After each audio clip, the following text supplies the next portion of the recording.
7 o'clock, everybody okay? All right, I have 7 o'clock. I'm calling this March 3rd, 2025 Battleground City Council regular meeting to order. Please stand for the pledge if you're able. Allegiance to the flag of the United States of America and to the republic for which it stands, one nation, under God, indivisible, with liberty and justice for all. So Lily, if you would do roll, please. Mayor McCoy, Here. Deputy Mayor Bowman, Councilmember Kuipers, Here. Councilmember Ferrer, Present. Councilmember DeRozier, Here. Councilmember Davis, Here. Councilmember Overholser, Present. and the clerk is present. That concludes the roll. Okay, that brings us to agenda approval. Council, I'd like to make one change. I would like to switch the mayor's report to after the resolution on light rail to allow citizens to give communications. Otherwise, we would be discussing that before citizens' communications. Additionally, I think our police officers may not want to sit through the entire light rail discussion. So if we could maybe make that change in the motion to approve the agenda, I would appreciate it. Second. So I didn't move. I didn't make a motion. Oh, sorry. I thought I heard you say, okay. So somebody could say so moved. So moved. There we go. Second. There we go. Any discussion? Any heartburn over that? Okay, all in favor? Aye. Any opposed? All right. So we will move right along to Chief.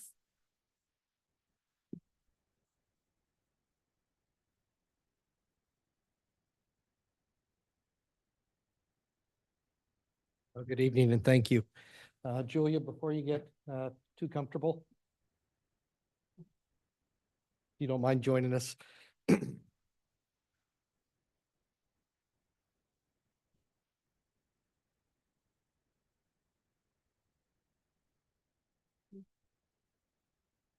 So it's a very, very big privilege for me tonight to be able to introduce our newest sergeant to everyone for her official swearing in. And we were a little nervous because there was a traffic accident that her family was not in, but they were caught in traffic, and her father, for this occasion, flew in from Arizona to make sure he could witness his daughter being sworn in. So if you'll allow me just a little bit about Julia. Before Sergeant McPhee came to Battleground Police Department, she worked in the records division of the Portland Police Bureau. She was also a volunteer reserve officer for Scappoose. And she's got a tremendous amount of experience in the industry, waitressing, barista, and bartender. Tonight joining is her husband, Andy, and their 6-year-old daughter and 4-year-old son. Her father, Larry, is the one that flew in from Arizona. She was born in Orange County, but then she went over to Flagstaff, attended high school, got her bachelor's in criminology and criminal justice from Northern Arizona University and a minor in history. This is she's just past her 9th year. She's been to the Reserve Academy, the Basic Police Academy, field training classes. She's also very, very well schooled in investigations with investigative courses in child abuse, homicide, interview interrogation, and a lot of other specialized training. She's an outdoors girl, does hiking, camping, rock climbing. It is rare that you would see her without a book. She's an avid reader. She taught herself to crochet. She likes to ride bikes with her kids, spends her free time keeping the kids alive and happy. I said, what would be a fun fact? She tries to get everybody in the police department to donate blood. So far, she has donated so much blood. She's surpassed the 4-gallon mark of how much blood she's done for the American Red Cross. She began her law enforcement career, like I said, in Portland Police Bureau, but all of her policing has been right here for almost coming up on a decade. And we are very, very grateful to have her. Be able to promote her. She's already been out there doing it. We've got mentors assigned to her, and just been a wonderful selection process for us. So, Julia. Thank you very much. I didn't know that I had to make a speech tonight. As the chief said, I'm just really thankful for the opportunity that I've had with Battleground, and Really, really thankful for the community. It's amazing to be in such a supportive environment. And I'm excited to see where our department goes.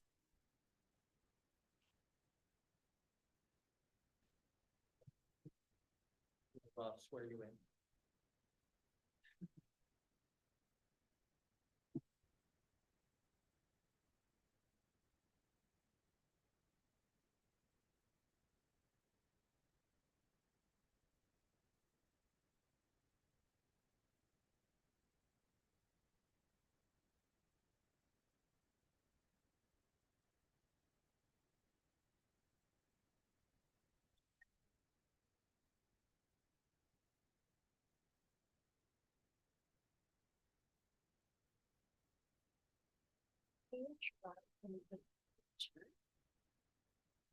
Should I do this?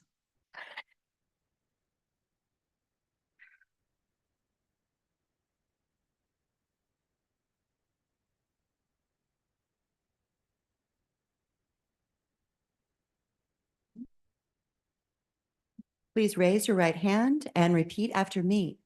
I state your name, I, Julia McPhee, do solemnly affirm do solemnly affirm that I will support, that I will support, obey, obey, and defend the Constitution and defend the Constitution and laws of the United States of America and laws of the United States of America and of the laws of the state of Washington. and of the laws of the state of Washington.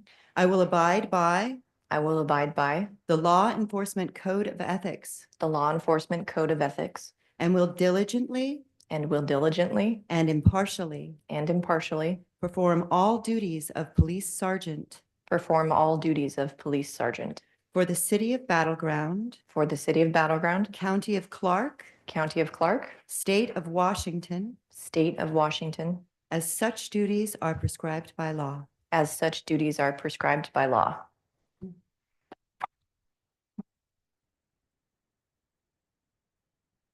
Thank you. Thank you.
You guys want to take a photo with them? Please, yeah, come on, thank you for being here.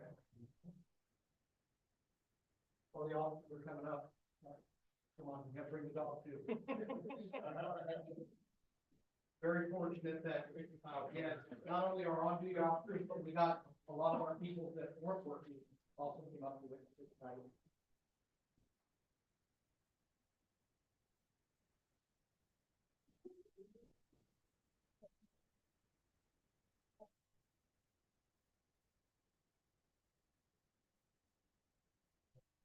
You guys might have to pretend you know each other and get close.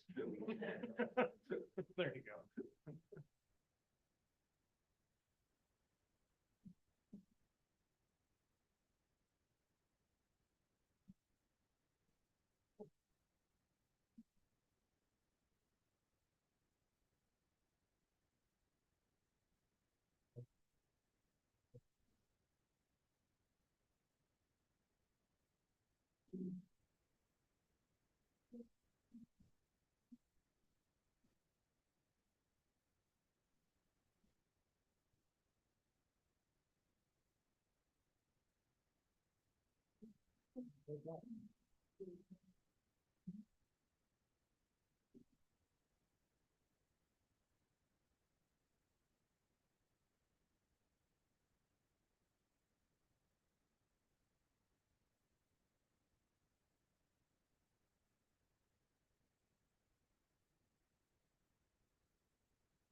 Stay safe out there, Sergeant.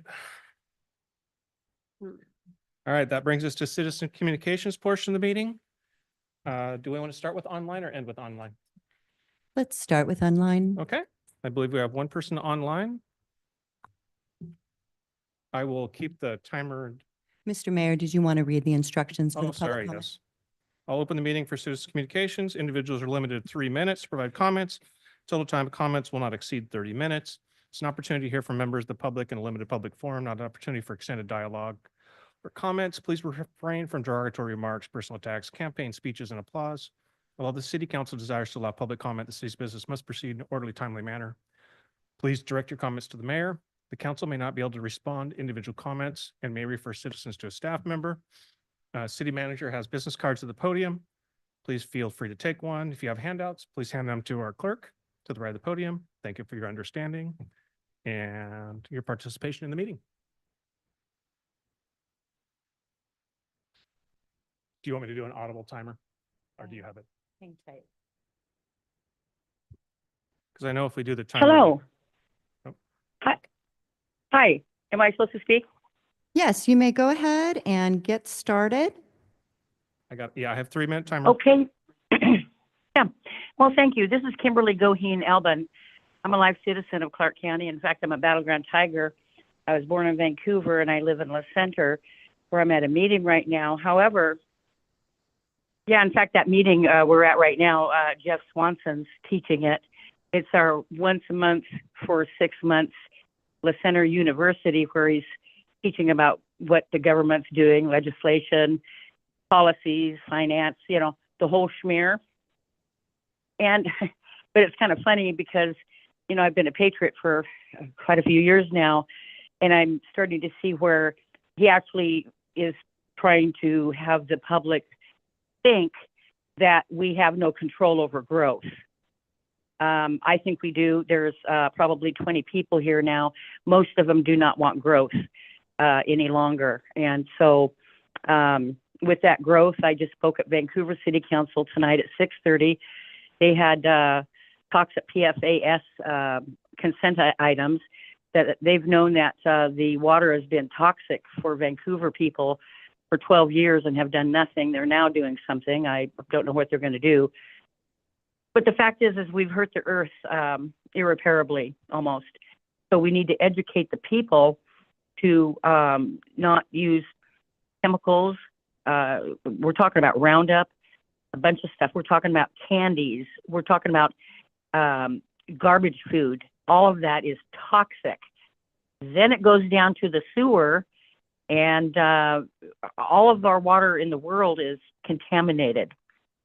So we need to educate people as to how to help while we're still here on this earth and it's providing for us.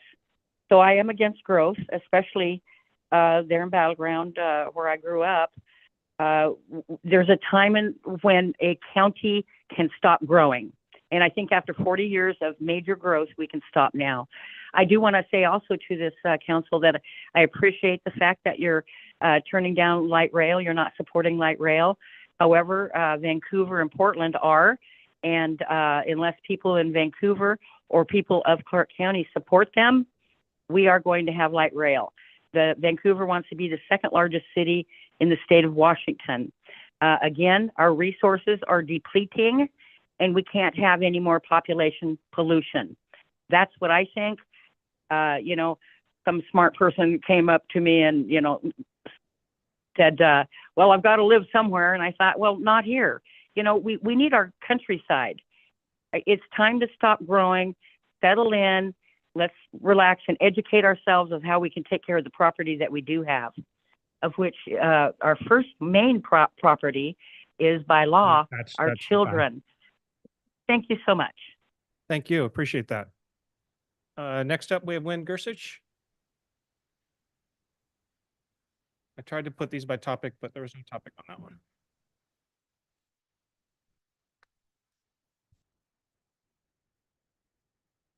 My name is Wynn Gersich, and I'm going to give you a demonstration tonight of how much poison that you give a baby with no teeth. This is a baby bottle that has 8 ounces of water in it. And what they claim is that it's 1 drop of poison, sodium fluoride, in every 8 ounces. So if you have a baby with no teeth and you just gave them 1 bottle, this is 8 ounces, 1 drop, and she's going to stir it up and show you.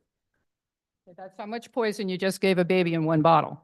Now add 4 more. So if this baby had 5 bottles in 1 day, I'm going to show you how much poison you did. And you know, okay, she did 5. Beautiful. I show this at water board meetings. I've gone to Vancouver and showed it to them. That's how much poison you just gave a baby in 1 day with no teeth. So you can feel real good about what you did because you could have stopped this. This is how toxic that is. And I'll tell you something, anybody that's pregnant or anything else doesn't want to see that. And I'm going to show it at the school board to show that your teachers thought it was real good not to come down here and lobby you to stop the poison in the water. And there's all kinds of papers right now because it was the EPA union that did 7 more years of studies, of which you studied in the last 2 months, that you were going to make your decision on. And somehow, who lobbied you to keep the poison in the water? Because you're drinking that. And every place that we go, it lowers IQs, causes Alzheimer's, causes all kinds of problems. And the thing that's interesting is I'm giving you this paper because everything that's listed in here is what the side effects are. And since you're playing doctor, you should be liable for anybody who gets these side effects. And one thing too is that this city should put a lot of money in Special Olympics because the one thing fluoride causes is Down syndrome. Now, how do you feel that you voted to keep Please that don't poison shout. in the Please don't water? shout. You did. Please don't shout. Well, it did. So anyway, I'm putting this stuff on public record. The one thing it also causes is accelerated hardening of the arteries. And that was written years ago. So I bought Mr. McCoy a present that I got him the fluoride deception book, but I don't have it yet. I'm getting it this week. And when I get it, I'll give it to you. And I want you to know that Bill Clinton released these findings of histories that lasted over 50 years. He released it, and that's how they got the information to write the book. And this is why this book is really important. So I'm going to give it to you, and he can give you a book report of what he learned. Because they used fluoride in the Manhattan Project when they blew up Japan. And if you see how toxic it is and how they covered it up, and just remember, in those middle pictures of Donora, Pennsylvania, that's where my dad worked in that steel mill when they had the fluorine gas leak. So that was a toxic thing in the whole United States that ever happened, and Kettering Laboratories covered it up. They said it was good for the teeth, and they fed it to rats. It's poison. And you'll find it interesting read, and all of you can get it on Audible books too. That's something you should all read because I want you to have the liability. All right, thank you. Next up, we have Vernon Jeremica. And I think everybody else from here on out is about I-5 or something along those lines, or the bridge or something along those lines, or light rail. Floor is yours, sir. Good evening. My name is Vern Jeremica. I'm a Battleground resident. A light rail project or a toll road program across the Columbia is a bad idea. This is my observation, but let's look at the facts. From 2015 to 2024, TriMet's operating expenses were in the red.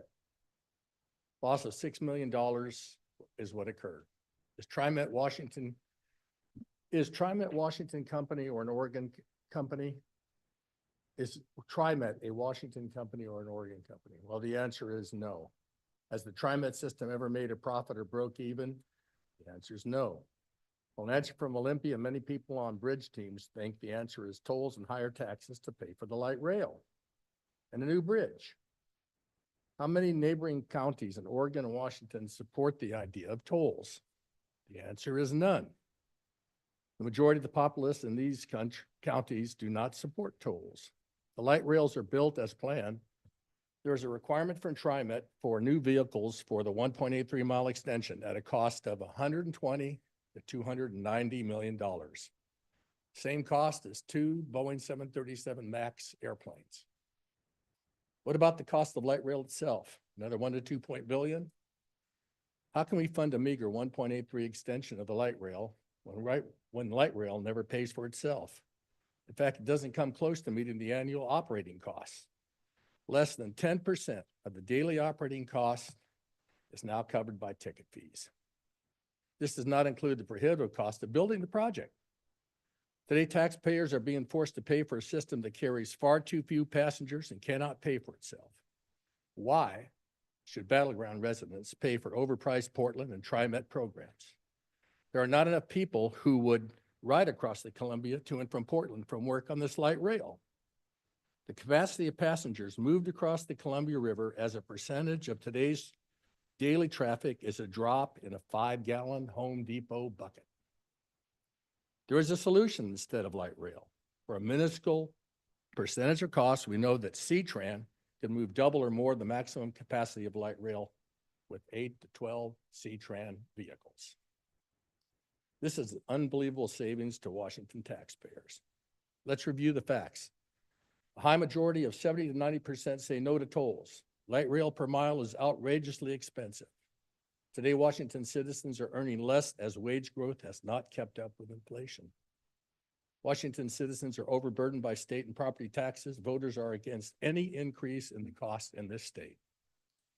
The council has a choice to ignore their constituents or support their constituents. I would recommend this council unanimously do the right thing for the Battleground community. I am certain the majority of the Battleground Thank you, sir. folks here would appreciate a no vote. Thank you. Appreciate that. Next up, we have Travis Grove.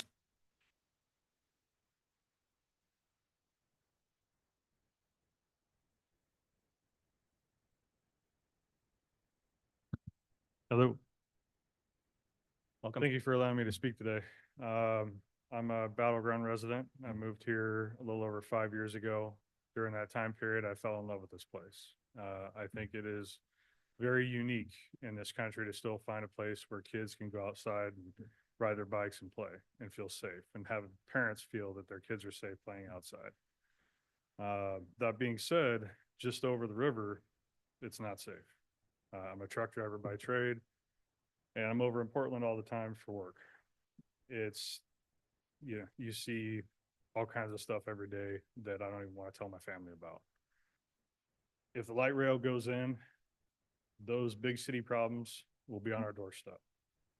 And I don't know if any of you truly live in town, but I don't think you want to see homeless people camped in your front yard and not being able to do anything about it.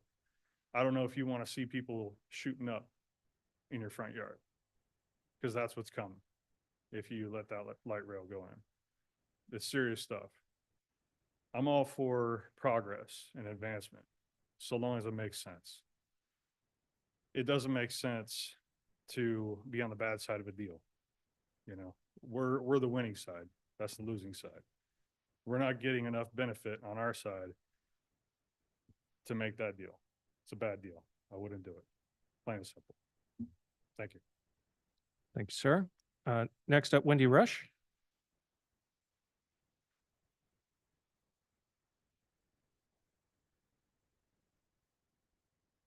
Wendy? Hello, Mayor McCoy. Hello, councilors. Good evening.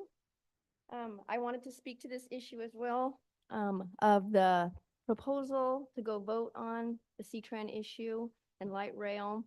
I would like to see the council vote to do a resolution just to show solidarity with the center and Camas and vote that we're not in favor of that at all. I realize that we don't want to push our business onto Vancouver or some of, some of the cities that really service the I-5 corridor. However, I think that because of the park and ride issue and the different things that are going to happen with C-Tran coming out here, it's really important for us to consider the costs ahead of time for the Battleground citizens. I'm concerned about the park and ride, who pays for that? How does it get monitored? How is security going to be handled? I'm from 405 corridor up north, I-5 in Seattle. And so I see what happens with the park and rides, that they just become a disaster and you can't even park your car there without worrying that someone's going to be doing something illegal in your car when you leave it, or that your cars are going to get busted into and you just have to leave your cars unlocked. So that poses a problem to me that maybe I've missed it, but I haven't seen anybody post any kind of or mention any kind of solutions to how that's going to actually be funded. I saw the language that C-Tran may, there was a change in the proposal, C-Tran may fund some of these things or be responsible. I'd like to see that change to shall, that they shall. And when they put a proposal that they shall pay for it for themselves based on their readership or their interest or the grants they can get, then perhaps then we have that conversation after involving the local community to see where we're at 2 years later. I think that's the last time we had any kind of input from the community. So that's what I have to say about that. And I thank you very much for the time. Thank you. Next up, Douglas Tweet. You're sending. Okay.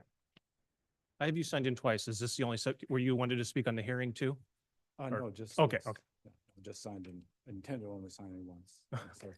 Sorry, Douglas Tweet, Camas. Thank you, Mayor and City Council, letting me speak. This is a regional issue. This is on light rail, of course. It affects all of us in Clark County, which is why I came out here tonight.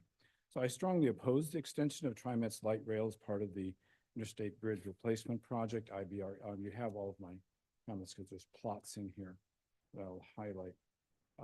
Looking at actual C-Tran ridership numbers, it's clear there's no need for light rail, and bus service can easily continue to meet the demand for public transit at a much lower cost, both now and in the future.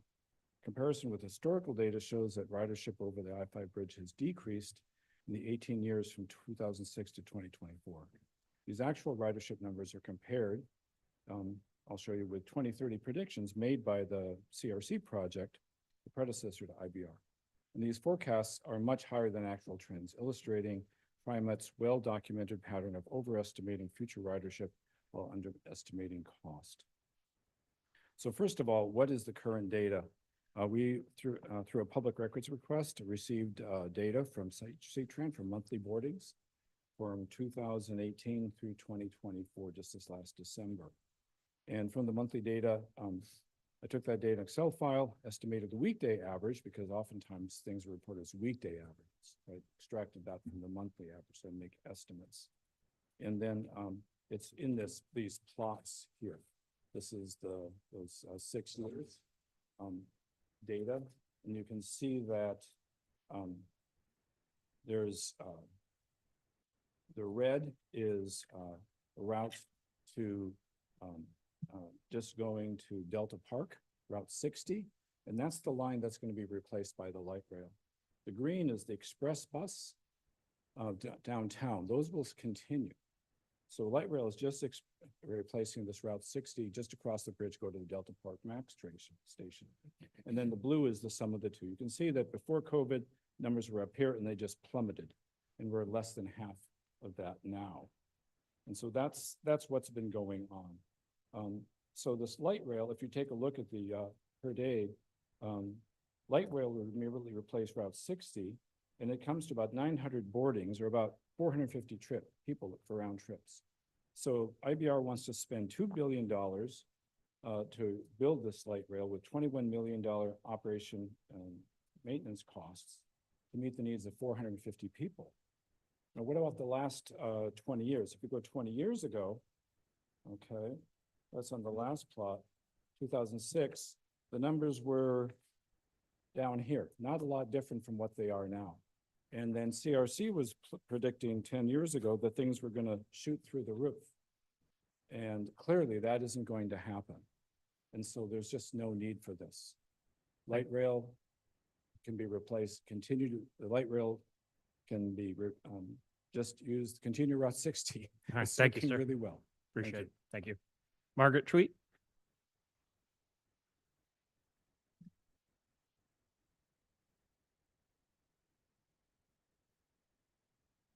Good evening, Mayor and Council. Margaret Tweet, and I'm here to talk about who is using the bridge today. I sent this graph 2 weeks ago and I resent it to you today regarding the 165,200 vehicles that cross I-5 every day and the 16,000 freight vehicles that cross I-5 every single day, 24/7. Per IBR, I-5 is the only continuous north-south interstate route on the West Coast connecting Canadian and Mexican borders. It's vital to local, regional, and state economies. Truck-hauled freight movement over I-5 crossing is critical for industrial centers, et cetera. In 2019, more than 14,000, carrying over 132 million in commodities over the bridge. So I also showed you this example of how the bridge space is allocated. We see here 34 feet, roughly 3 lanes for light rail. We have 3 12-foot lanes for the regular traffic, including freight, and an auxiliary lane. The bus gets their very own lane, 14-foot lane. And the 25 feet is allocated to those on bicycles, pedestrians, and mobility devices, estimated at 370 people on average. So what we see here is that light rail is over-allocated. The bike and pedestrian is over-allocated, and we are not providing for freight. We're not providing for vehicles. Half of the bridge goes to transit, bicycles, and pedestrians. It's unfair and unbalanced.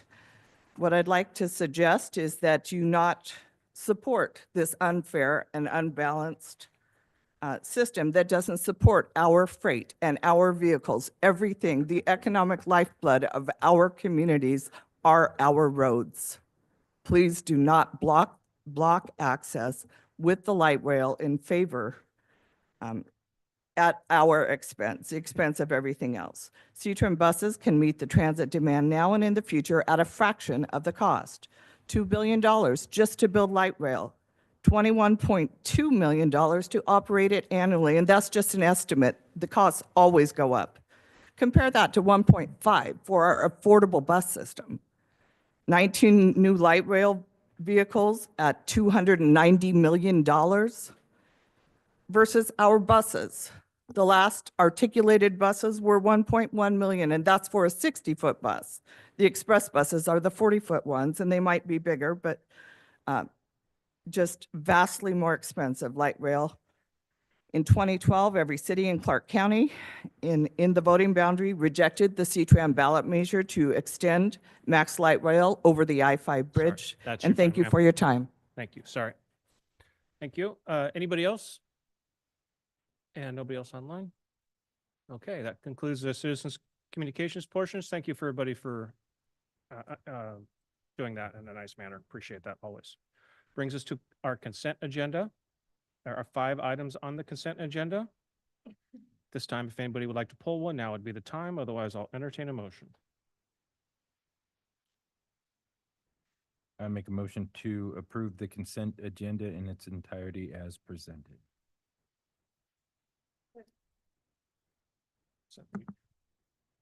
Okay, I have a motion by Councilmember Overholzer, second by Councilmember DeRochers. Any discussion? Seeing none, all in favor? Aye. Any opposed? Okay, passes unanimously. And that brings us to our first business item, I believe. We have a public hearing on ordinance number 2025-01, the Winters annexation request. And I believe, Kristen, are you going to speak to that? Good evening. Yes, thank you. So this is the final step in the process for the Winters annexation. We've shared with you January 21st and again on February 3rd, asked you to set the public hearing for this evening. There are 2 parcels in the northwestern portion of the city. They're currently in our urban growth boundary and looking to annex those into City of Battle Ground city limits. Good. And Okay. happy to answer any questions. Otherwise, we would ask. Any questions before we open the public hearing? Seeing none, I will now open the public hearing at 7:35 PM for public testimony. Individuals are limited to 3 minutes to provide comment on ordinance 2025-01 Winters annexation request. Please direct your comments to the mayor. And if anybody in the audience or online, and have we received any written testimony either? No written testimony, Mr. Mayor, or anyone online. Okay, so no, I'm seeing nobody in the audience raising their hand. So I will go ahead and seeing no further members of the public wishing to speak, I'll close the public hearing at 7:36 PM. And do you want to read the title before the motion? Yes. Ordinance number 2025-01, an ordinance of the City of Battle Ground, Washington, providing for the annexation of certain real property known as the Winters annexation, subject to assumption of indebtedness and adopting pre-annexation zoning controls for such property. Okay, go ahead. I just have one question for Mark. If this goes through, will we be moving the 35-mile-an-hour speed limit sign to the corner? Correct. Okay. Then I would like to make a motion to adopt ordinance 2025-01, providing for annexation of the Winters property. Second. Who was the second? Me. Okay. Motion by Deputy Mayor Bowman, second by Councilmember Kuipers. Any further discussion? Seeing none, all in favor? Aye. Aye. Any opposed? Passes unanimously. The city clerk is hereby directed to file with the Board of County Commissioners of Clark County a certified copy of this ordinance. City clerk is further directed to file with the Office of Financial Management a certificate as required per RCW 35A.14.700 within 30 days of the effective date of annexation. Welcome to the City of Battle Ground. Brings us on to our next business item, salary commission presentation by Ms. Lori. Megan. Good evening, council. Tonight, we're going to go through council member salaries, how the RCWs are set up to change those salaries in our own salary commission, and some options for council to consider in modifying our code. So council member salaries can be set in one of 2 ways. They can be set through an ordinance set by city council with the caveat that any increase would only go into effect during the next term. So you can't change your own salary. It's only for the next election. So you can have multiple salaries on the same council. The second option is by creating an independent salary commission. And when you do those, that actually allows you to do midterm raises. So that means that an independent body can come in, it's appointed by council, the process is set out in code, and then they set the salaries for the council. So that is actually what city council did in December of 2021. Established the salary commission. 3 members of the public were appointed by city council through staggering terms. An annual compensation review is done. So comps are pulled from our comparable cities and they take a look at those to look to see at where our council member salaries rank with those. And then they also do some interviews of council for roles and duties to then see what's an appropriate salary to set council member salaries at. Our current code requires a minimum of 2 formal public hearings for proposed council member compensation, even if no changes are made. So if the commission says we want to keep it the same, we still have to hold those 2 hearings. And then the salary schedule is due to be filed with the city clerk by September 30th each year. So the proposed changes that staff is suggesting is potentially changing the frequency of the review to be biannually, to occur on odd number years, And then also removing the requirement for the 2 formal public hearings. All of the commission meetings are open to the public, so the public is welcome to come and comment at any of those. And then by doing the formal hearings, we also have to advertise in the paper. It's an administrative process. So if we don't have any changes, getting our folks here multiple times during the year can be a little bit of a burden.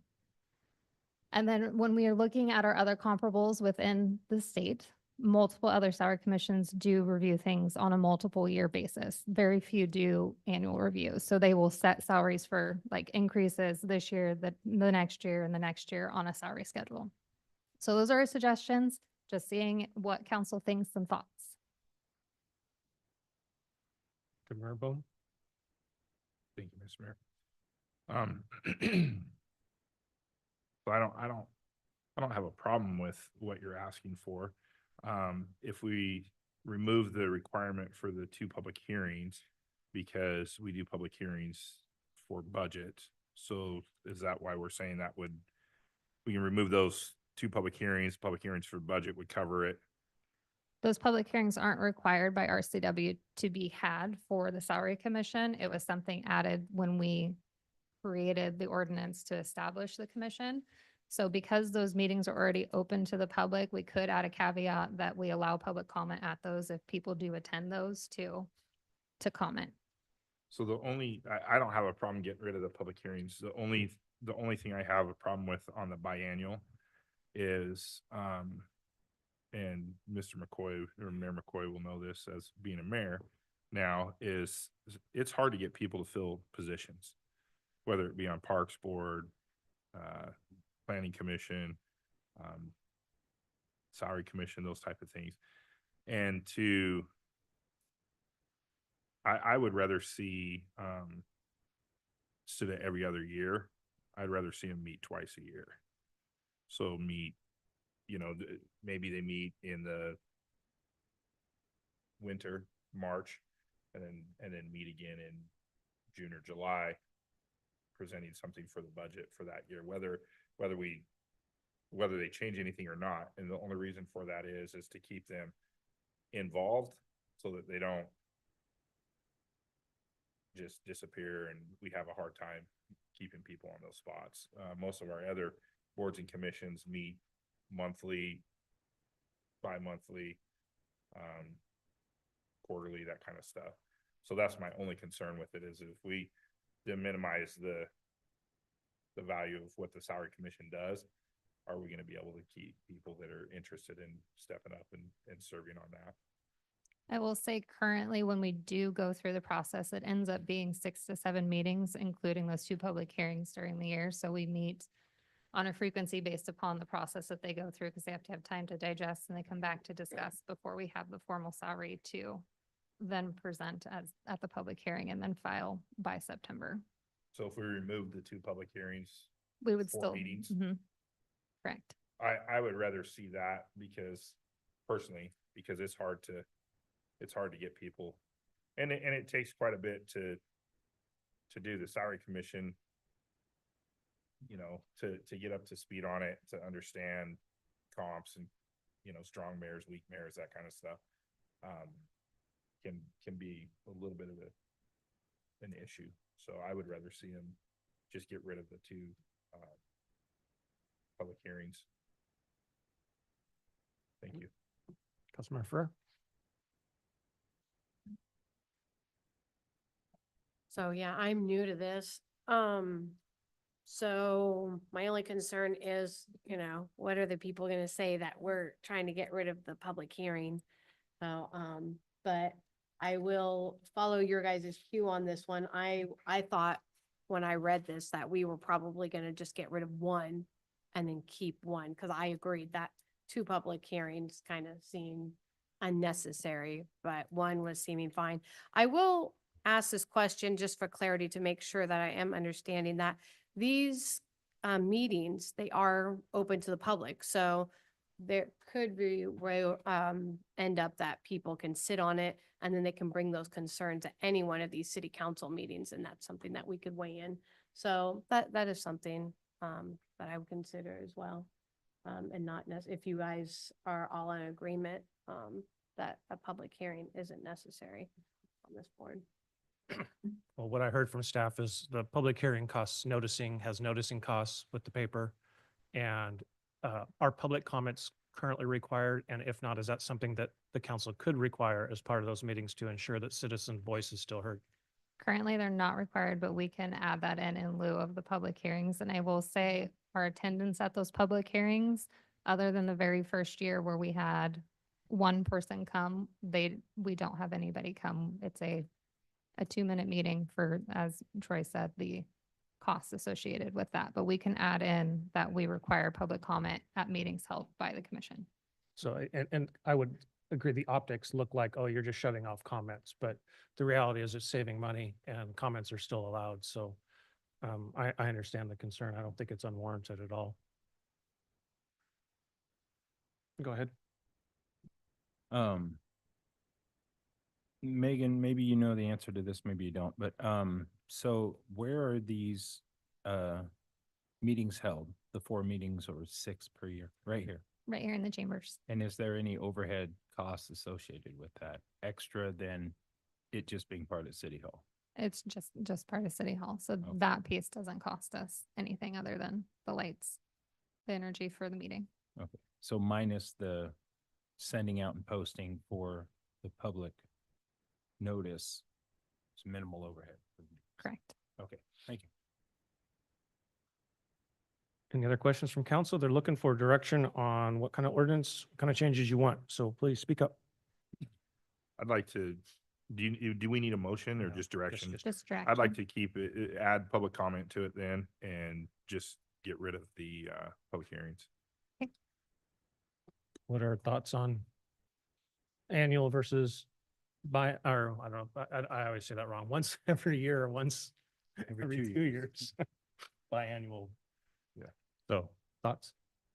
I mean, I agree with Deputy Mayor that we would lose engagement if they came to a couple meetings every 2 years. Might move out of town by then, you know, forget about it. I think it's 2 years. Anybody else? That's 2 people. Any heartburn? Go ahead. No heartburn. I'm fine with it annually and. Good. All right, we good? We're We got good. direction we Thank need? you. Thank you, Megan. Thank you. Thank you, Megan. All right, that brings us to the resolution 25-02, opposing any extension of light rail as part of I-5 Interstate Bridge Replacement, IBR. And I'll let Councilmember Davis take that over from here. Thanks, Mayor. I thought the deputy city manager was gonna, What's that? I thought Rob was gonna say Oh, something. I'm sorry. first.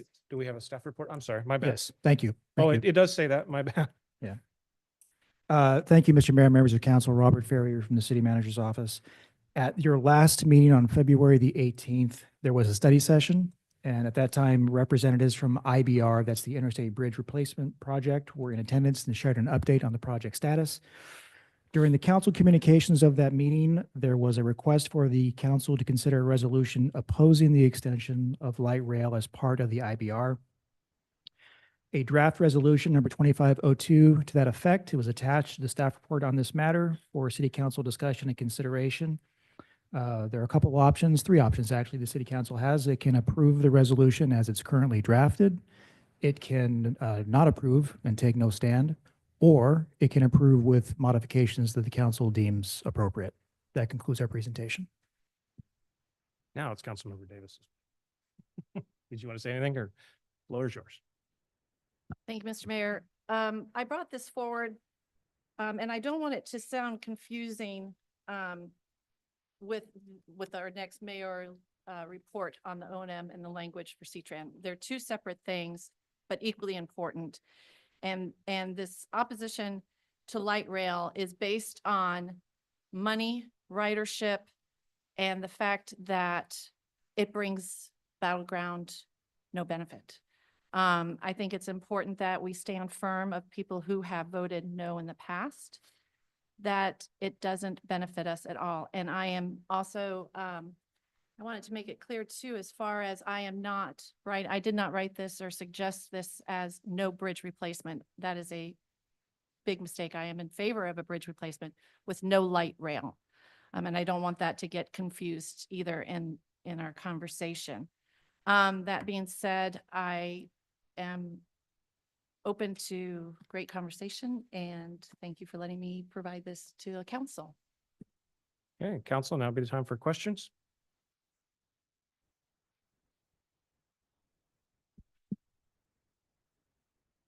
It's the first time nobody's had anything to say on light rail.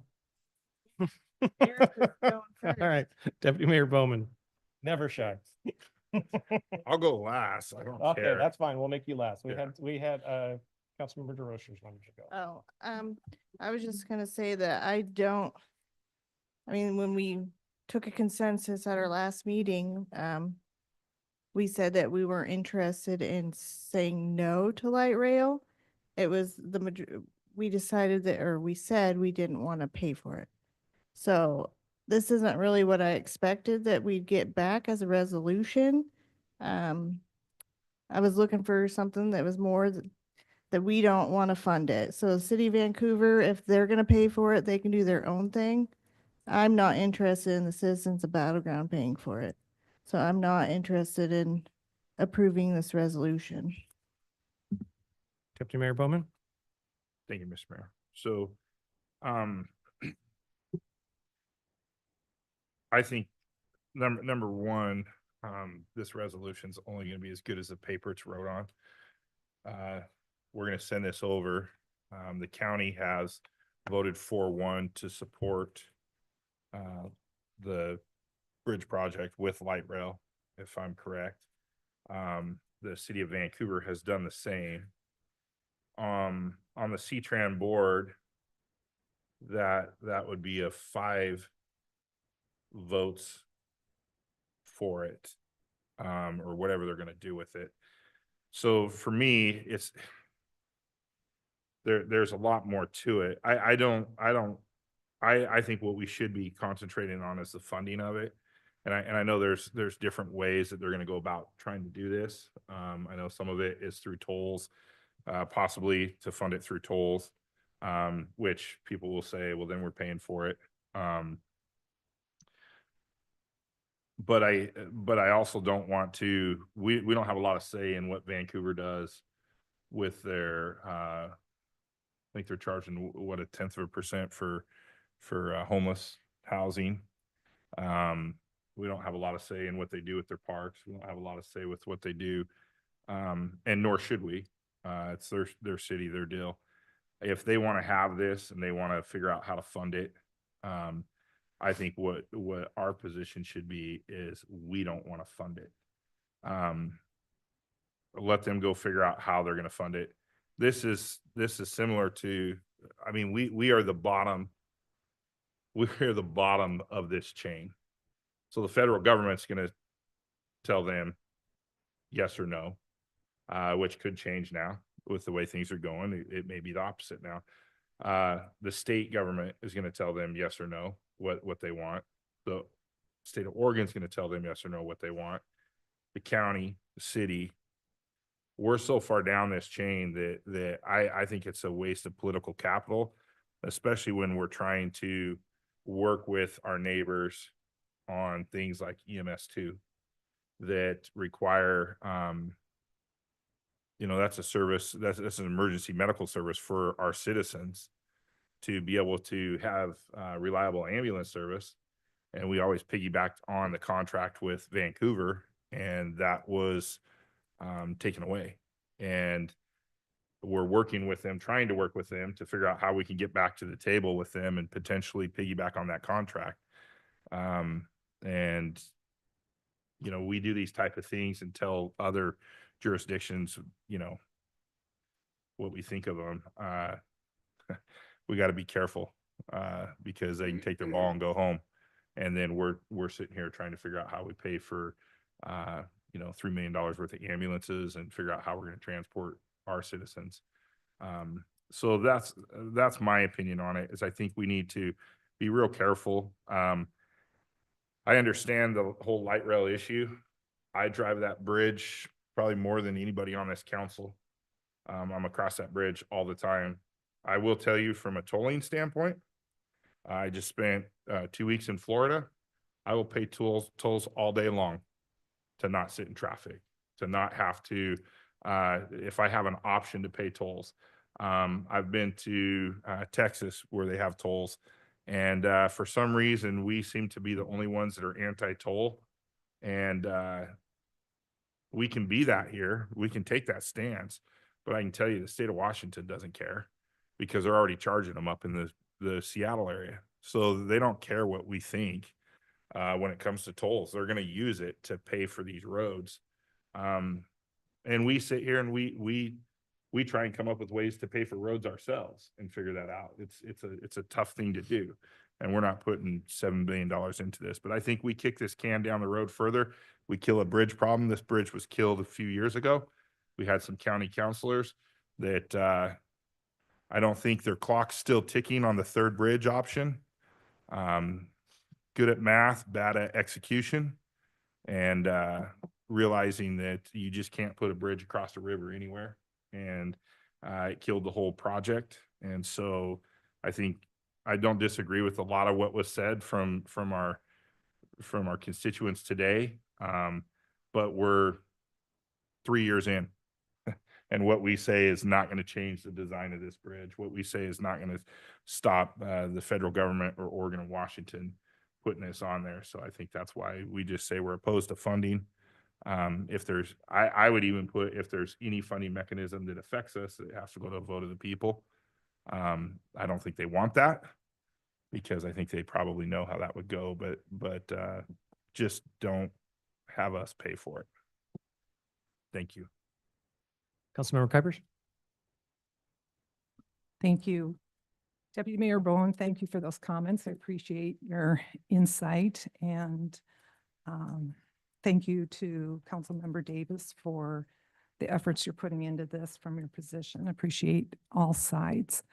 I have to say, I too have been one of those commuters into Portland. I did it for about 8 years.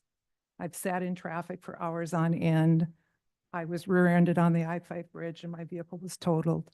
I've been through all the same stuff and I hated every minute of it.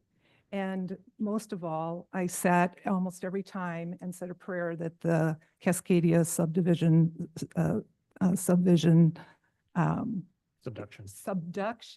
earthquake wasn't going to happen while I was on that bridge. But it's not funny. It's a serious situation, and it does impact the economy going north and south and across all of our counties, and I have an appreciation for that. However, as a member of the Battleground City Council and a fiduciary of our tax dollars for our members, I'm not in support of the light rail portion of this. And although I'm very new, I may not understand all the details behind this. I know there's lots of good work and good effort that has gone into it. But I would ask that the stakeholders would come to a conclusion on how to move the bridge forward without the light rail happening at this time. If it makes sense in the future, then maybe there's some level of foundation that can be started, just like you phase in a remodel in your house if you lose your money and don't have the budget that you originally thought you were going to have. And I'm probably simplifying more than it can, than is a reality. But I don't think with good conscience I can support light rail with the dollar amount that it would be, the impact that it would have on Battleground citizens compared to the benefit that it would bring. Councilmember Overholser. Thank you, Mayor. I agree with a whole lot of what everyone has said up here. With that, though, I asked the question when we were having the presentation from the IBR that I asked about capacities. And what I heard was a political answer to an unsolved problem, which is capacity is going to basically remain the same minus an additional lane for a bus and the auxiliary lanes being added that'll help us merge more efficiently. But when you have that many cars traveling over a bridge in a day, that isn't going to help that much, in my opinion. The issue I have is light rail is taking up a large capacity of this bridge. I know that, to Deputy Mayor Bowman's point, we're just a small fish in a very, very large pond in this situation, and we're way behind the curve of making any real change on this. But to that point, and to Councilmember Kuiper's point, our job is to speak the will of the people for Battleground and do what is fiscally conservative and sound for our taxpayers. I have heard over the last month, it seems like, in personal conversations, and you know, the public comment just kind of mirrored that. We had nobody up here in favor of light rail, but we had 5 people that were against it for various reasons, and they all had actual data that was good. And so for that point, I mean, I made the point earlier that a resolution seems like a piece of paper that is pointless at this, and I truly believe it is.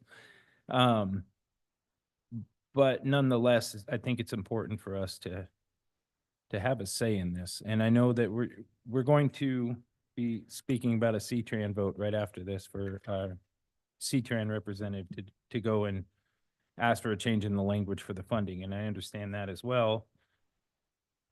You know, I don't think they'd be asking for tolls if they weren't asking for the light rail. And that price tag that is attached to the light rail as a whole on the project, is we're paying for a lot of things that we don't necessarily need at this point. And I agree with Councilmember Kuipers that you can always modify it later. And I don't remember his name, but the gentleman that gave the presentation, Greg? Mr. Johnson. Greg Johnson said, oh, we have one chance in 50 years to do this and get it right.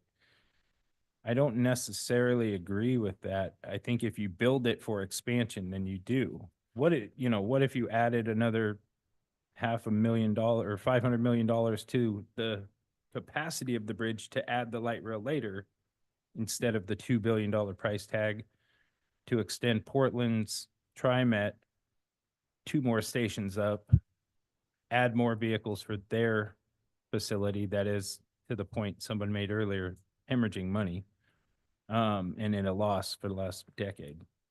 So all those things tell me, and my job is to vote the will of the people.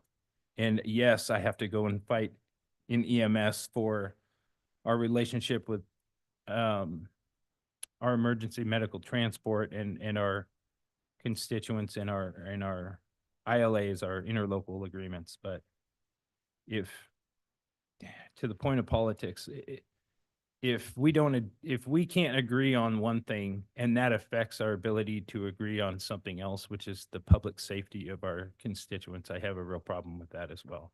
And so for that reason, I'm in favor of this resolution. I'm not in favor of having light rail put on that bridge. I know we drastically need a bridge. And the fact that they didn't bring an option A and an option B, but they only brought one option, no choice, just kind of speaks to the people behind the planning on it. So that's my opinion. So I would just add some context. And I think for me, if this resolution was 4 years ago, I'd be 100% in support of it, because that was the time for this resolution. Right now,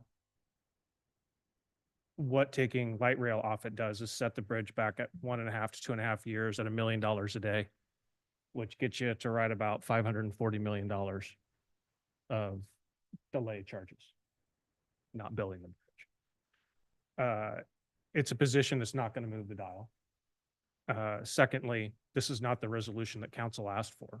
We asked for a resolution that was not funding light rail. So this resolution is just no light rail. And don't get me wrong, I agree with a lot of what was said about light rail. If this was a bridge from Battleground to Ridgefield, it'd be built with no light rail. Be easy. Clark County Bridge, it'd be done. The 8 signatories that signed on to the IBR to move this forward have already weighed in. Shame on this council for not having this 4 years ago or 3 years ago. That's when this discussion should have been had. So fiscal responsibility, I think you could make a case either way on that.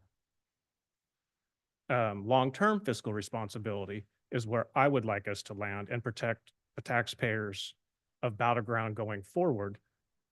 Because if this bridge is built, unless the Fed step in, which could happen, it's going to have light rail. If we take ourselves out of the conversation now, there probably will be light rail and we'll probably have to pay for it. If we go about this a little smarter, not dig our heels into the ground, say, let's talk about this, maybe light rail comes off. I'm happy to advocate for that. I think everybody is, but not at the risk of not building that bridge. Councilmember Ferrer. Thank you, Mayor.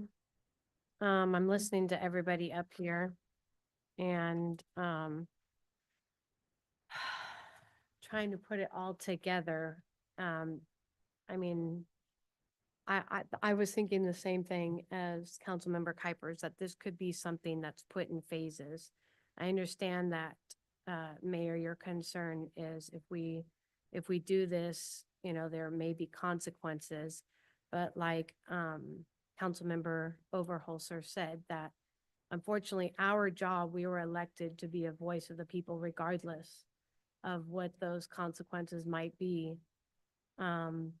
I personally, when I'm looking at the bridge and I'm looking at the IBR survey that they did back in 2022, and again, we weren't on council 4 years ago, and I'm sure you have a great argument against that as well, but I just feel like these are things that they should have considered prior to building it. And now we're left being stuck with it. Be like, well, you know, sorry, you know, this is what we want and we want you guys to pay for it regardless. When they did this survey, unfortunately, the survey was, they reached out, they had over, 1,005 interviews, and only 21% of those interviews came from our Clark County residents. The rest of them came from Portland metro area.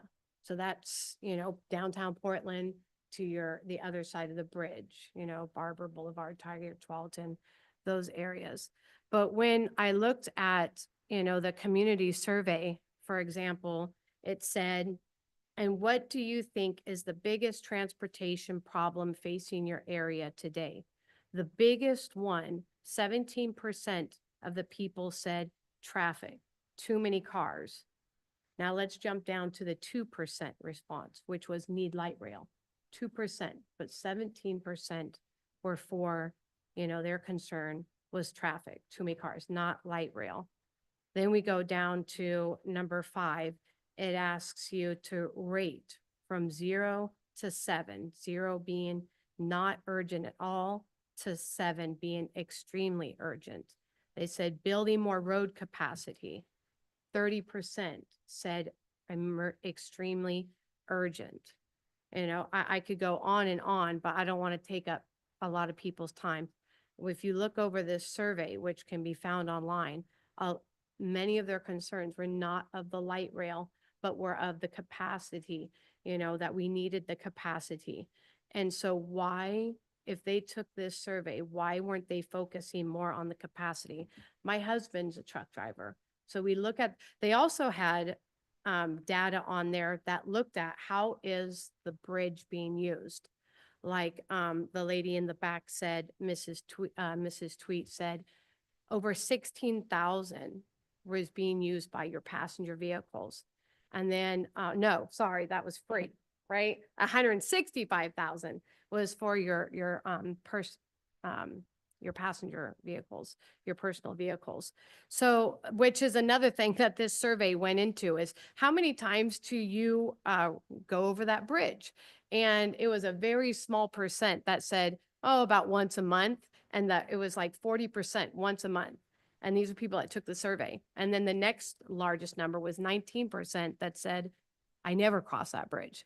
So, but anyways, going back to freight, we have, when you're looking at, so if you have the data that's showing these are your two biggest users of this bridge, and I-5 is so crucial, going from, Mexico to Canada. This is the biggest freight user right here. Why are we taking away a section of that road to be used for light rail when only less than 2% of our commuters are using light rail? So if I would say, if anything, why aren't we allowing our truck drivers to have theirs? But I won't, that's just my little input. I agree with the phases. I'm also concerned with, I'm on Echo, and right now ending the community homeless efforts in Clark County. Right now we have a major shortfall throughout our state, over, what is it, $280 million. And we have Clark County lobbying right now at the Capitol, asking them not to take away our funds to help our efforts with community homeless. So what happens, my concern is when we bring in light rail, that's going to bring a lot of Portland's homeless over here, and they're going to be depleting our already exhausted resources. Now, I can speak from experience, and I'll leave it at this. I live in Washington State because what I saw happen in my neighborhood because of the metro that came in. I lived in Portland for over 10 years. I'm an Oregonian, born and raised, and I was forced to move my home as soon as the metro came in. My neighborhood, they gave us these great benefits, what they're giving us today. They're looking at the bright side. Unfortunately, everything's double-sided. The downfall was overnight, my neighborhood changed. My kids couldn't even walk to school anymore without profanities being screamed at them from homeless and drug-addicted people sitting at my curbside. Thankfully, I told my husband that we have to go, and we found a place in this beautiful place, Battleground, 30 days later. So it's with my experience that light rail is very concerning to me. When we look at the beautiful waterfront and we had this great future economic growth that we were thinking about, we spent millions and millions of dollars on that beautiful waterfront. I'm worried about what's going to happen again with the light rail that comes in. And you see businesses running from Portland, you see businesses running from Seattle. And what's going to happen when that comes over here? There goes our possible future economic growth in this beautiful waterfront that I love going to and seeing kids playing in the water, getting their ice cream, beautiful restaurants, hotels are being built there. So that's another concern of mine. And that is why I am in favor of this resolution. I understand that, to Deputy Bowman and Mayor McCoy's concern and Councilmember Oberholzer, that maybe we are on the bottom of the totem pole. Maybe it is too late, but I think until it breaks ground, I think that we need to be a voice for our citizens here in Battleground. Thank you. Deputy Mayor Bowman. Thank you, Mr. Mayor. So I don't disagree with anything you guys are saying at all. I do agree with the mayor. This is too late. I do agree that I do think that data, you will hear data from both sides. Someone's lying. They can't both be right. Somebody's presenting wrong data somewhere. And you just have to, I mean, it's tough to sit here. I don't know if Councilmember DeRozier was on council the last time we had the bridge going through. So I was. I saw what it did with C-Tran because it was, and by the way, it's been brought up that we don't want to pay tolls. We don't want to pay. We don't want to pay for this bridge. We don't want to have to do that. We pay for C-Tran. C-Tran does not self-fund itself. There's a percentage of our sales tax, quite a bit of our sales tax, that goes to C-Tran to fund that bus service. Now, 14 years ago, I was anti-C-Tran. Didn't want anything to do with the bus. I thought it was ridiculous. The same people that are saying light rail doesn't work are the same people that say the bus doesn't work. But they want to tell you the bus works right now until light rail goes away, and then they'll tell you the bus doesn't work. But I saw what it did when I was coaching Special Olympics and saw the kids that would ride C-Tran. So it wasn't for me. No, it's not. And you could say C-Tran's not for our community, but guess who voted that in? Our community. Our community voted for C-Tran. And if you look at what it represents in the community, it's less than 1% by a long ways. But I will say this, I am not pro light rail. I definitely think we're too late to this game. We're just posturing. And I will tell you this, if I was Vancouver, if you came to me and you were piggybacking on my stuff and I was providing you with a service and you turned around and did something against me, I would quit providing you with that service. So I will tell you this, as we're negotiating with EMS, this will have a direct cause and it will have a direct impact financially for all these people that we say we represent. Because there's a good chance Vancouver just says, you know what, we're not playing anymore. They're not playing right now. That's why we're in this boat with EMS too, and we're trying to figure out how we're going to fund this.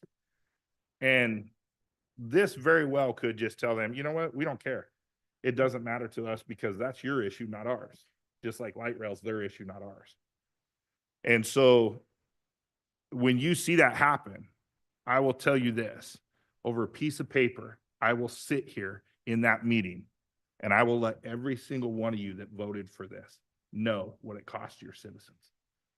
Because we will have to run an EMS levy that could be upwards of 50 cents, 1,000.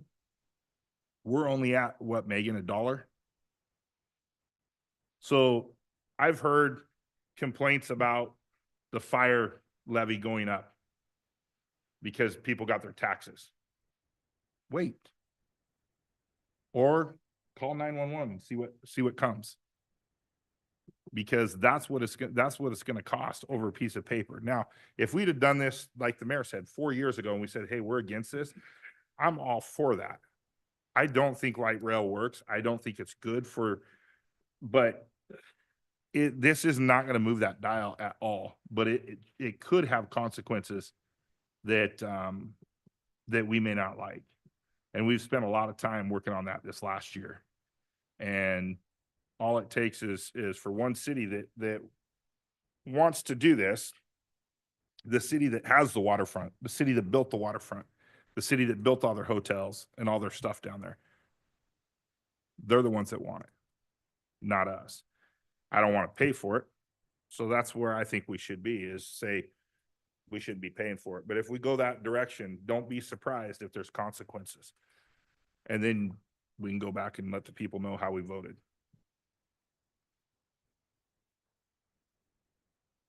Councilmember Davis? Do you want me to talk now or at the end? No, go ahead. Okay, You're next up. thank you.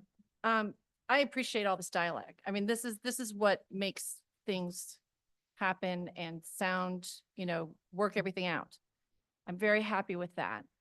I want to reiterate why I presented this resolution. Was the last meeting was I could present it, but some people didn't want it. Well, they had every opportunity to bring their resolution. They were told that you could come with an amendment to this resolution if that's the cause. So that is why I wrote this resolution. I didn't misspeak because this is what I wanted to do and I was told that I could and bring it forward. So that's one thing. I understand that a resolution is just a resolution. And I'm not trying to mix that with what we're going to talk about next, because we're going to say, hopefully, no, we are not going to provide the funding. I would like us to say that we are not in favor of light rail at all, because it will come back, I believe, to tax us. Because if the county assigns a tax, do we or do we not? I know we could say no to C-Tran, we could back out or whatever they're saying, but we might by default, if they implement a county tax, then we would be, voted on, right? So it's important that we say that we are not, and I'm a little concerned that the process of almost, we're held hostage, and if we don't vote that Vancouver likes, then you better watch out because they're gonna come down and not give us that. I'm a little worried by that. That's a little bit threatening lingo there for a city to not let Battleground speak on their behalf or else.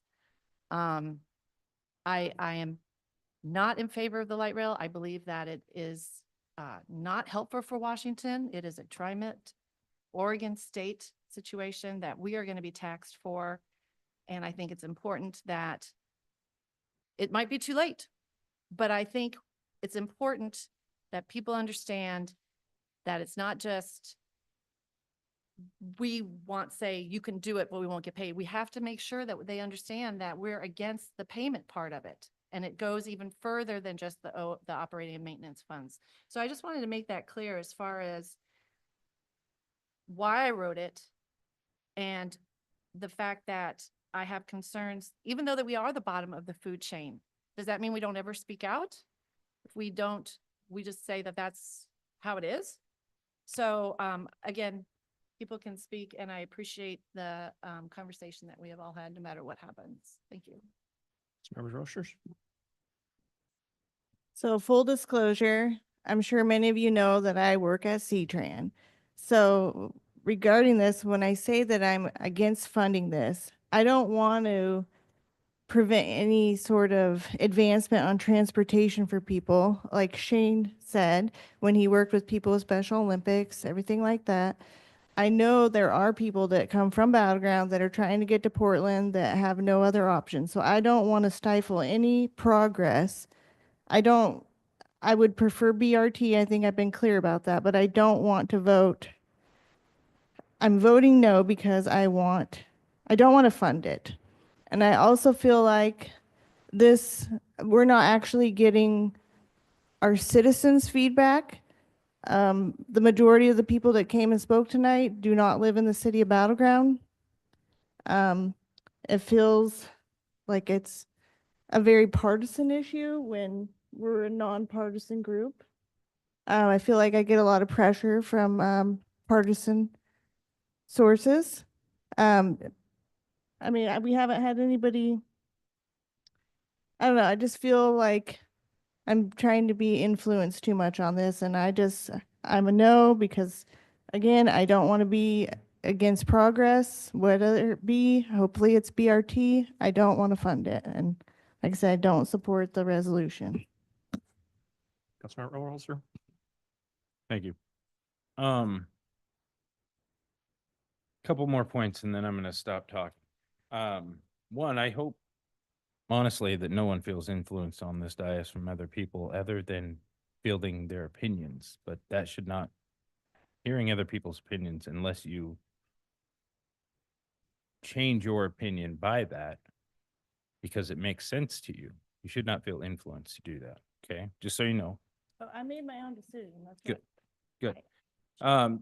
To the point of voting for CTRAN, that was, again, the people of Battleground voted for CTRAN. They made their decision as a consensus of people that, yes, we want bus transport. I would ask, why don't we, as a county, have a vote for light rail right now? Why aren't we putting that on the ballot right now? Why haven't we put that on the ballot for the last few years?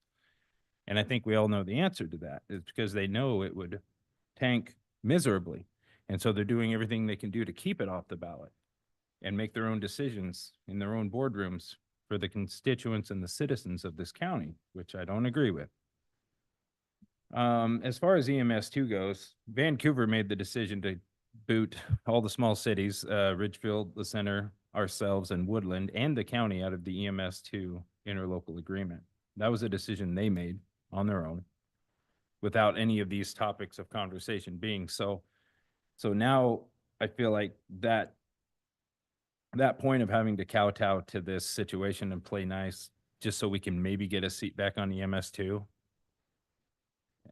I don't think it's worth the gamble when their decision to disassociate with us in EMS2 costs them an extra $1 million when they're in a deficit, and it's going to cost the county and the small cities an extra $500,000 as a whole.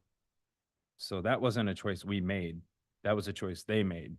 Based on that choice, I'm not really I don't feel like I should be put in a position to do what they are hoping that we will do, so we can maybe get some grace from them that they haven't extended already in the past. Now, obviously, we do want an interlocal agreement with Vancouver for EMS. That's the best interest of everybody in the county, including Vancouver, but that is not our choice right now. It's up to them. So it doesn't mean I think we should, be swayed in making another decision as it pertains to this light rail situation to gain favor in that I do understand that's a negotiation, and I do get all that, but I think, I don't know, my morals are telling me that's not the play that I want to have on that. Again, back to our job is to be the voice of the people. If they brought this to a vote, then the people's voice would be heard, but they're not doing that. So that's our job to represent our citizens. So with that, I'd like to make a motion. I'd like to move to approve the resolution number 25-02, opposing any extension of light rail as part of the I-5 IBR project. Second. There's a motion on the floor. Councilmember Farrar, you. I just wanted to clarify that we have a lot of citizens in here who did speak, who do live in Battleground. Yeah, I was talking about emails and Can we stuff. say raise your hand if you're in better? Okay. Yeah, I know. Well, I saw them and I didn't want to, take away that, no, they live here in case the newspaper wants to write on something. I want him to have that clarity that, and if anybody's watching that may not see who's out here, but that they do live here in Battleground. They did address that at the beginning. Is that you good? Yep, that's it. That's all I want. So, Yep. I'll just sum it up here. Again, I wish this resolution was 4 years ago. And, Councilmember Overholzer, you said, I don't want to be influenced to make a decision, but what does this decision do? This tells the people of Battleground we're fighting against light rail. All 7 of us don't want light rail. This resolution doesn't change that. So what we're doing is we're putting our heels in the sand. And what's the pro of that? What's the positive of that for our taxpayers? If it takes us away from the table to fight for our taxpayers when this comes back. Because if we remove ourselves from the table, and that's what this resolution may very well do, there's no reason for Vancouver and Clark County to talk to us or listen to us at the table if we basically say, we're going to veto what you want to do. Because that's what this is. This is a veto over what a larger city wants to do. I mean, it is, potentially. What are the cons? What are the cons of doing this? Well, it potentially could derail the light rail. No, well, use your pun, I suppose.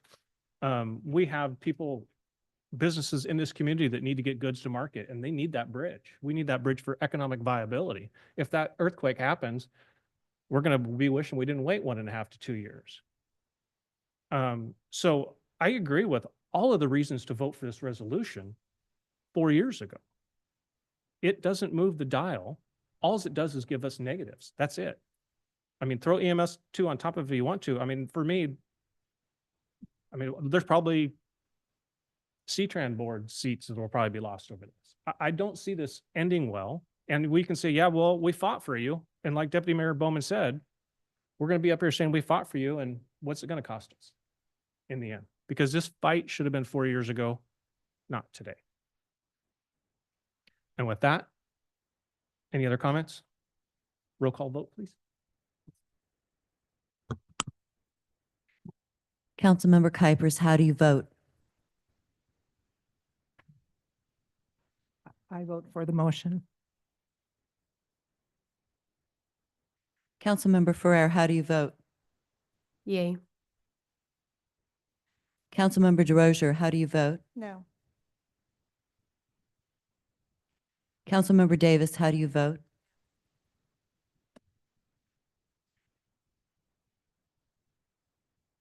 Councilmember Overholzer, how do you vote? Yeah. Deputy Mayor Bowman, how do you vote? No. Mayor McCoy, how do you vote? Nope. Motion carries 4-3. Right, thank you for that. And then that brings us to the C-Tran language discussion for uh, for the next meeting on the vote on the language that's in front of us. And honestly, I think this of the two is the more impactful and important discussion and that we will be having tonight on light rail. So obviously, everybody's comments on light rail have been out there. So I hope we can just focus on the language and what that portends. So I would like to keep it away from any pros or cons of light rail itself. This is just about the language, and the clerk's going to bring up the language now so that you know what the current language is. There will be a motion on the floor to go back to the previous language. So if you have questions about what that language means or the meaning behind it, I'm happy to attempt. I'm been very upfront with this council that I've not been on this board very long. I spent a lot of time recently trying to get my brain around it and feel like I have a pretty good idea of what it is. But at this time, if anybody has any comments, we're not looking for a motion on this. This is just direction to the C-Tran rep. I like the previous language. Okay, Councilmember Overholzer. Yeah, no, I agree with Deputy Mayor. I would urge our representative to vote for the previous language to be readopted and the current language to be struck.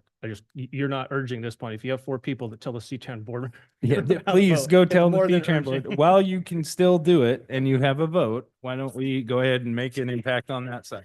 And I think that's where we're headed. Councilmember Davis.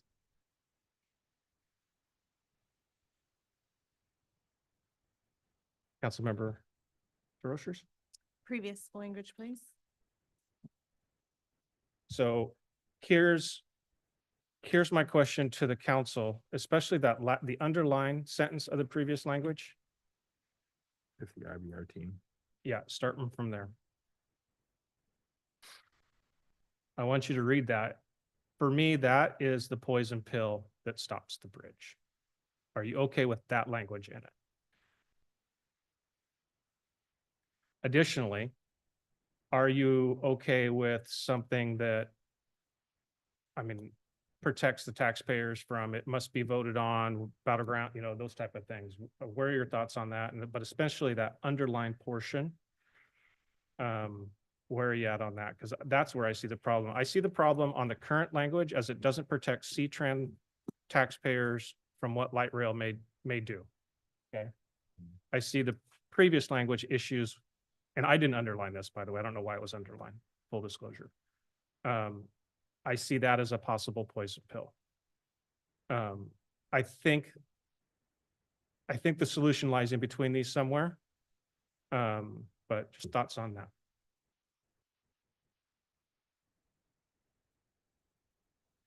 And if you're fine with complete previous language, and that's where we land. I'm fine with it the way it is. I doubt it's gonna stand, but I like it the way it was. Okay. Personally. Anybody else? Everybody else good with that? All right, previous language. You're good with the whole previous language. Everybody else? I have a question. Go ahead. So, repeat for me why that kills that second part. Would be a Kills poison the- pill? Yeah, Because of the approval of the MLPA will be immediately rescinded. That kills the bridge. the whole bridge, not Yes. okay. Yeah. I think it should be edited slightly to, some of the language is great. As far as the recommendations, the scenario beyond the co-located station costs of security where C-Tran through the agency, any PPT funding or index initiative management, blah, blah, blah. I think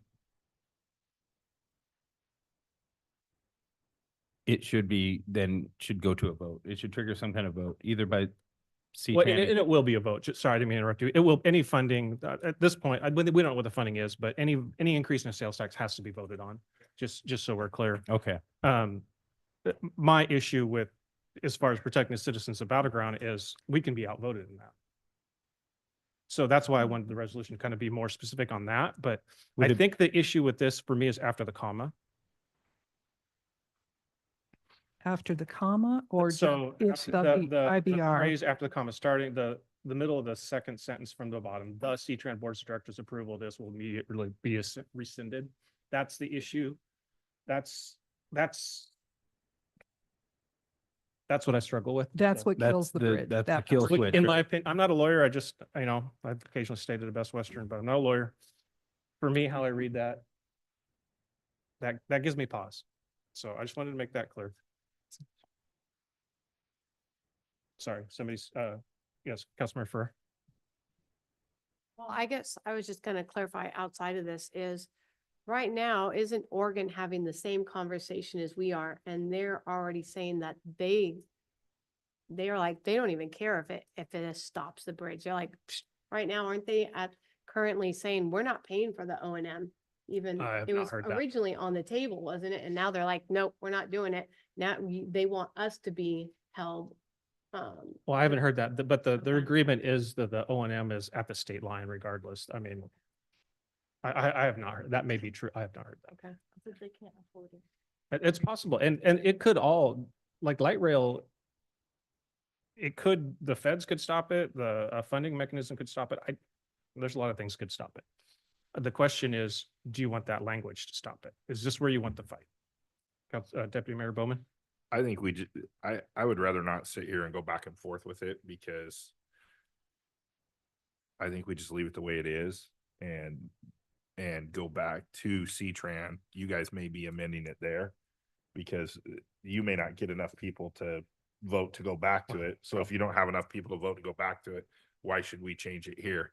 An amendment. Well, could I be- was hoping to get some direction. So, because if I go back or Councilman Ferrer, whoever's at that meeting, and, I want to make sure the council's with me on, would you be okay with A2 if that motion is made without that last phrase? If yes or no, I suppose is what I'm looking at. That's the only amendment I see.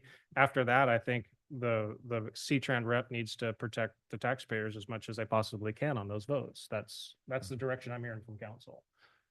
And, oppose light rail in any and all forms as you can within C-Tran purview. Is what I've heard tonight. Go ahead. Well, I don't want that last portion if that's the piece that kills the bridge. I'm not for light rail at this point in time, but I am for the bridge. So if that's a piece that's going to stop everything and take us back to ground zero, then I think that last section, past the comma, the C-Tran Board of Directors approval of this MLPA will be immediately rescinded. I think we stop. We eliminate that piece of it. That's my recommendation. Anybody else agree or disagree with that? Is it the whole board to approve it? Well, I mean, that's the question I'm asking because that's the issue. I mean, I see issues with the current language, I see issues with the previous language. And since council landed on the previous language, that's what I would advocate for on the C-Tran board. But I don't know would it be successful or not. I have not asked. Sorry. Maybe we could just state that as council member Kuipers, like that's the one thing that we're not 100% comfortable with. So maybe they can rework the language. The C-Tran board can get together and Yeah, I can ask counsel of yeah. lawyer, sorry, Councilmember Ferrer, Well, the MLPA, that is, the modified local preferred alternative. yeah, that is light rail on it. Yeah. Correct, but if you rescind, C-Tran's already signed the MLPA. Mm-hmm. All 8 agencies have signed the MLPA. Mm-hmm. That's why I said the resolution is 4 years too late. That's when the fight was at the MLPA. Mm-hmm. That's when you had the chance to kill light rail. Now it's either a bridge with light rail or at the minimum it's delayed. That's what we're looking at. So my question is, say, because the PTBA funding tax initiative, so if the voters vote for it under this language, the MLPA would still be rescinded as as I read this. So anyway. So one piece of clarification. The MLPA is the agreement for the light rail included in the bridge as proposed. That's how I understand it. yeah. So to rescind that immediately makes them go back to the drawing board for the bridge. Correct. Okay, I'm cool with leaving it in there. All right. Thank Okay. you, thank you. Thank you for the That's what I'm trying to get at. Okay. Yeah, it puts the project back to ground zero. Essentially. Well, I mean, yeah. Where are you at? Oh. All right, so I'm not seeing clarification on that. So I'm saying I would like it to just stay as it Yeah, is. I got yours. And I'll Okay. agree with that. Okay, all right, well, then very good. All right, yeah, well, no, but yeah, it's nice to know. All right, so that brings us to administrative reports.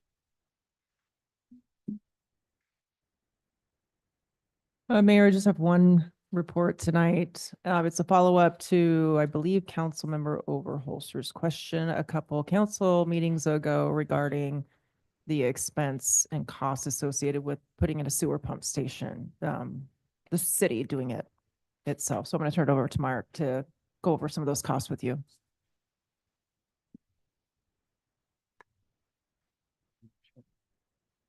Can you stop sharing?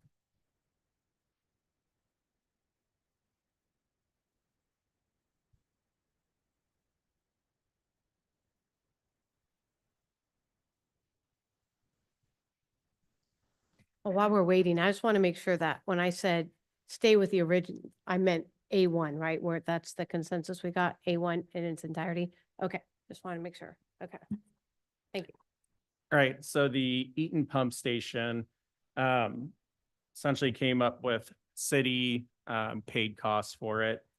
So in the green on the map, you have essentially what the Eaton Park project is going to put in. So assuming that we did it, plus the water line that would be necessary to serve the pump station, I've got about 1.5 million for the pump station and force main, about 65,000 for the water line. And then if the developer didn't dedicate the property and we had to buy it, it'd be about 110,000. Down at the bottom through Eaton, essentially the red line on the map, that estimate is 715,000. Right now, we're proposing to build that with the Eaton Boulevard project as part of that. But if that went early, that would be the cost for that. And then similar on Eaton in the blue, we're looking at it with our sewer plan, but there may not be enough capacity to serve the whole basin going to the north. So there's essentially a secondary force main that runs the south and would connect at a different spot. So putting that portion in, so we wouldn't have to tear up the road again, that would be about 340,000. So those are the costs for that. Mark, I got a question for you. So in that area, what can be built over the pipeline? So the pipeline would be in the road, so there wouldn't be. No, I'm talking the natural gas pipeline because got it. we're told we need this stuff and it's gonna create all this economic development in that area. And I think that since '03, those areas have been available for economic development and it hasn't happened. And so to me, it seems like that would be the pipeline.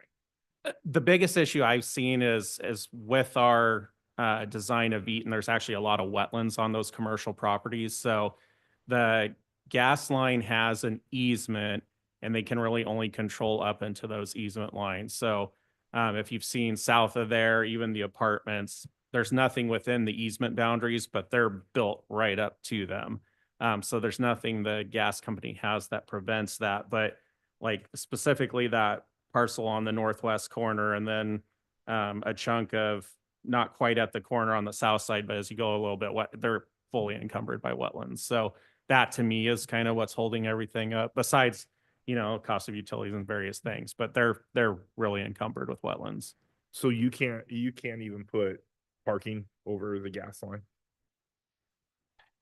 I know this was an issue before with the Aiken property. They were talking about that. you can put roads over, you can put utilities. We just had a meeting with a developer and they claim to have an easement to put trail over the gas line. I don't know if I've seen parking lot. But yeah, I think those are what I've at least seen. The gas company kind of goes back and forth what I've seen before. So, but yeah. Okay. Thank you.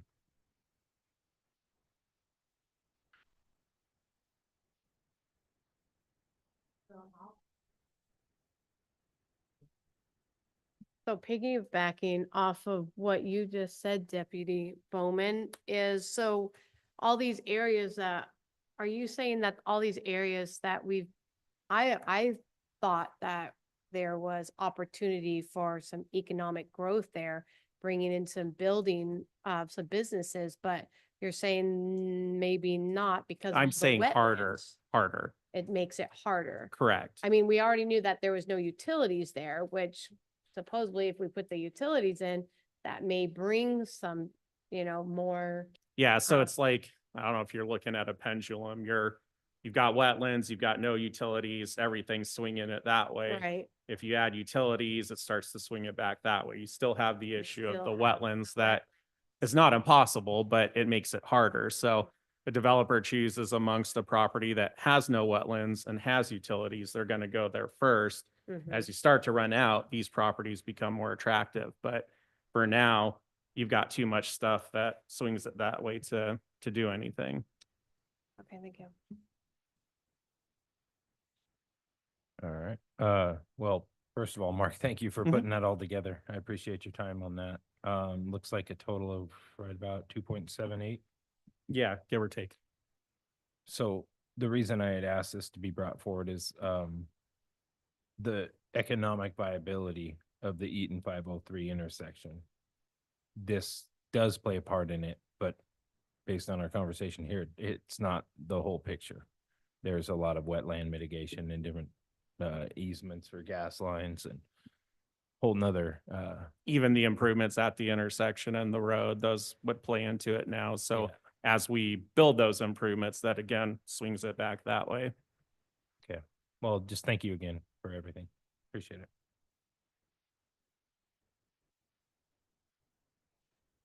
Okay. What's that? Nothing further. Okay, brings us council communications. Any council member communications this evening?